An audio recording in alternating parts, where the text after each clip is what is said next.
Everything I love, all we love is this life. But a love, but a mic, yeah. What's going on, world? You're locked in with your guy, DJ JSO, for another episode of the Mike XM. And you already know what we doing, man. Come on in here, hop on this ride as we discuss the foundations of hip-hop music and culture, as well as highlight some of true catalysts as they ignite and create change through their creative workings. And today, we do not have another special guest. But what we do have, is a topic. And a topic I think you're really going to like. Today we're going to discuss 3 things that every person or every catalyst need to be successful, man. And I think everybody want to know what those 3 things are, man. I think everybody want to know, what are these 3 keys, JSO? What are the 3 keys we need for this success? And the good part about this is the first thing. See, the first thing is something that everyone has. I believe everyone has. I personally seen it through experience. So I can say we know that everyone has the first thing. And that first thing, man, is you need a skill. Every single person who, no matter who you are, male, female, short, tall, fat, skinny, you need a skill. And especially when we talk about success. How can you even measure success if you don't even know what you're successful at? So you need a skill. Whether it be writing, singing, rapping. Some people have multiple skills. Some people multi-skilled, right? But ideally, the thing that I think I want most people to really focus on when they focus on a skill, I want you to focus on your God-given talent. So something you naturally skilled at, something you enjoy doing as well, something that you feel also can bring value to others, right? And then let's start with me as an example. I've always been very skilled at speaking. I've always been very skilled at writing in a sense, right? So being a host there, journalist, just came natural. That was my God-given talent.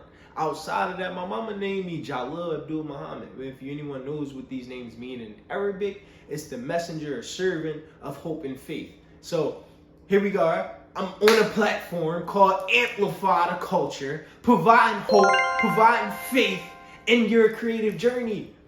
So here we are. Here's me in a nutshell, giving you exactly what I'm supposed to be doing my job, utilizing that God-given talent that we're talking about here is skill. And that's what a skill is. So a skill can be used not only just for your benefit, but for the benefit of others as well. I've been able to use my skill of speaking or vocalization for myself, helping myself get jobs and take advantage of numerous opportunities.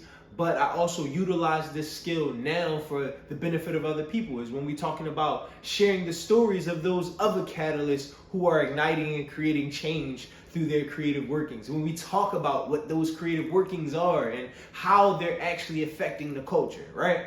So that's what I want you to kind of internalize when we talk about what your skill is and how you can not just use it for your benefit, but for the benefit of others as well.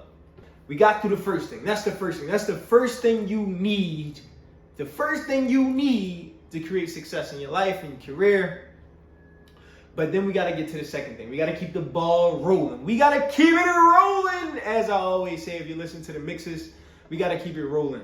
Number 2, I feel like anybody and everyone can have these things or may already have these things, right? So the second thing is leverage. You're gonna need leverage. And let me explain what leverage, right? So you have interest leverage. So that's, leverage that builds people interest in you, right? And then you have what they call business or commercial leverage, where that's like, okay, I've generated this amount of income from doing this, right? Or I generated this amount of income for this company doing this. So then you have that interest leverage, and then you have like that business or commercial leverage, right? And both of these are very, very, very, very accessible to almost anyone, And interest leverage is, we'll start there, because interest leverage is one of the ones that I feel is easier to gain or simpler to gain, right?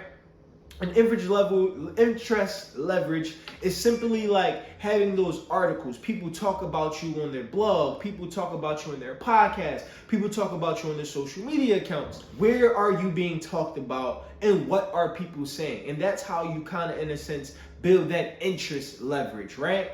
And then once you begin to build that interest leverage by coming and tapping in with people like me, building that interest leverage, getting those interviews, getting those articles out, that builds people interest in you. And once you have your interest built, then you could kind of start working on what they call the commercial or business leverage, if you haven't already been simultaneously doing it, because you can do that too. You can work on them simultaneously. But ideally, what I really want you to get used to is knowing the difference between them and how to build them, right? So building business or commercial leverage is actually working with clients, getting results for yourself, and as well as getting results for them. And when you do that, this makes the next person not just interested in working with you, but it makes them confident in working with you, because you have interest leverage that's there, that, hey, you know, I've worked with this person, I've been talked about here, I've been talked about on this platform.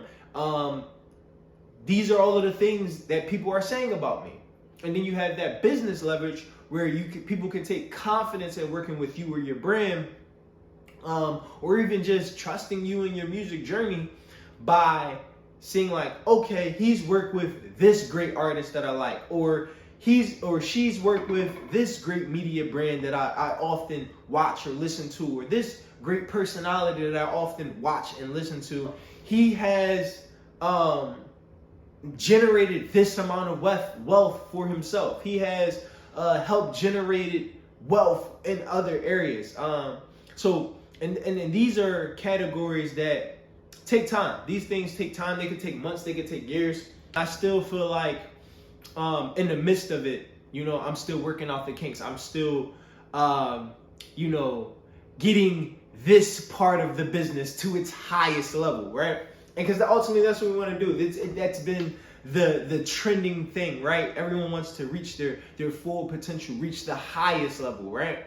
No one wants to continue to vibrate in the same low vibration. No one wants to continue running the same cycle, running on that treadmill. No one wants to continue doing the same old. So that's why you would even be interested in tapping in on a platform right now. That's why you're even tapped in on this platform right now, because you understand that I'm offering, and other media personalities and professionals, creative professionals, are offering our knowledge. And this knowledge can be used to create success for yourself. While we on that note of continuing success and creating success, we'll continue on our 3 points. So far, just to recap what we got skill. We already described what skill is and what that will look like and how you would use that, right? And then we got leverage. So you need skill, you need leverage. And lastly, we're going to talk about this third thing. Well, I should be putting up 3 fingers. I was using the thumb was my third finger for the people watching. But for the third thing, we're going to talk about network. You need skill. You need leverage. You need a network or community of people. And I'm going to let you know why. A lot of people say you cannot do it by yourself. Even if you did all of the work and you still need the network and the community to grow, because growing is part of success, right? A lot of people think of network as friends. Some people think of network as just their work community or just the people that they work with. When in reality, your network or community is a mixture of them all. It's kind of a mixture of both, right? Ideally, at a certain age, your friends, and this is the hard pill to swallow for a lot of people, is that at a certain age, your friend group should be people that are businessly beneficial in a sense. Your friend group should be people who are able, at the minimum, at least able to support your brand or business or whatever you're doing.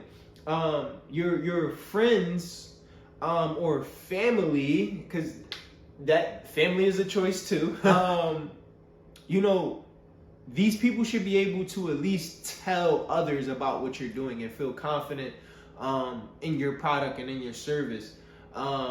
See, and a lot of people get it backwards, and they try to pitch early on to their friends and family, when in reality, those are the people who are your early affiliate marketers. Those are your people, your early A&Rs in a sense. Those are your people who are there to share and to tell people about the great thing that you are doing. And that is the support. Because if they're doing a good job at that, and this is what I've learned is, if your friends or your family is doing a great job at actually describing your business to a stranger, and they have like this air of emotion and confidence that you can do this job for them, 9 times out of 10, that person is going to reach out to you, and they're going to ask you, say, hey, your family member so-and-so said you can do this.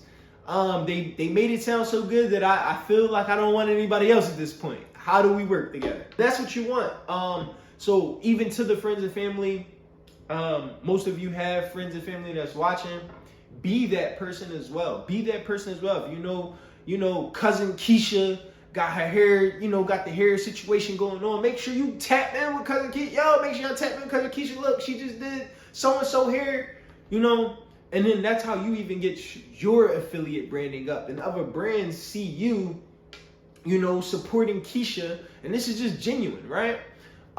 See you supporting Keisha through this content, and they say, hey, why don't you do that for my brand? I love what you did for your cousin Keisha.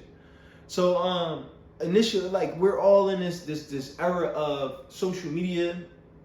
We're all in this era of different digital streaming platforms and brand affiliation. And I think a lot of us could use a couple extra dollars a month just by saying, hey, go get this brand. So I would say start early on and start close. The people close to you a lot of times are your salvation. We just have to have the mindset to see them as such, because they can be part of creating that leverage before they ever become a part of your community. And that's the great thing. I've actually been that person to create leverage for people, as well as been that first person to like recommend someone's business or service to the public. So, and that's okay. It's okay to be the first one. In reality, it's always a great thing to be the first one, because people will remember you. People will remember you for being the first person to recommend this person, or recommend they listen to somebody. Mind you, while I'm on this subject, I'm on the way to DC. One of my artists, he's going to DC to get his song, to meet up with this DJ, have his song played in this really popular bar in DC. It's called Rose Bar and Lounge. It's a really dope place. We got to go down there. I think it was like a Tuesday or Wednesday night, so it was like Latin hip hop night. So it was like a mix of Latin and hip hop music. It was dope. It was a vibe. But here's the thing. On our way down, they're listening to his music, right? And I go to ask the driver. I say, hey, can we listen to D1 music? And they like, what? Who's D1 music? So the first time I say something, they completely go over it. They like, come around again. Time dials down. They run out of stuff to listen to. I say, yo, go ahead, put on D1 music. Go ahead, put on D1 music. Listen to the album. Honestly, I've only heard like excerpts from his Instagram or what people post in their stories. So this is actually like my first time listening to the album as well. And I don't know what to expect, but I felt really, really confident because of the clips and the stuff I saw. I felt really, really confident in his music. So I'm like, go ahead, play it. It's gonna be dope. It's gonna be dope. Like I'm already vouching for this thing, and I don't even know how great it's going to be. I don't know if it's gonna be great or not. Like this could be a disaster. However, they took my word for it. They play D1's most recent album, Uno, and I'm not even gonna tell you how they felt, because I want you to watch the reaction. I'm gonna do a live reaction to D1 new album Uno, and I want you all to tap in and let me know what you think in the comments. But yeah, it finally got them to listen to it, and what I will say, it ended up not being bad at all. I will do a more formal reaction for the album, but for now, I just wanted to state that, like, this was a real live thing, a live experience of how that leverage can work for somebody. Like, mind you, I'm just a stranger. This is me, a stranger, knowing D1's music, knowing it and not knowing it completely, but just having that internal feeling, and me sharing that feeling with them, with the associates around me, like, yo, no, I'm confident, it's gonna be lit. That got them to actually listen, and I believe both of them started saving some. So, hey, D1, if you watching this, hey, I done got you some new listeners already, and probably got you some new listeners by people tapping into the episode. And before I get up out of here, I also want to talk about one more person. Oh, shout out to DJ Alamo. He's been doing his thing. Philly, Jersey, Miami, DJ. He everywhere. Call him International Alamo at this point. But he just dropped a song called Set Me Free by Philadelphia Freeway. Make sure y'all tap into that. I'll probably most likely do a live reaction to that as well. He also did another, you know how DJs do the tracks with the artists. He also did another song with an artist by 100 Miles. Make sure y'all go check out 100 Miles. Make sure y'all check out Philadelphia Freeway. DJ Alamo doing this thing, man. So yeah, shout out Big Bro. I also got a single coming on my way. Single on the way. I also got a single on the way. Yes, sir. DJ JSO also got another single coming on the way with my artist. I'm not gonna be giving y'all too much on this episode, but make sure y'all tap in, stay tapped in, stay locked in. Make sure y'all subscribe to the channel, like, share the video. Make sure you drop a comment, and make sure you drop a comment. And make sure you drop a comment, because that's how other people see this. We need to know what y'all are thinking. If there's something else y'all want me to react to, drop it in the comments. If I like what you're talking about, I'm going to react to it. And then you can be like, see, I put him on. You already know what we doing, man. She got DJ JSO. This was another episode of the Mike XM. Tap in each week. And again, make sure you like, comment, subscribe. Peace out. Damn, DJ JSO.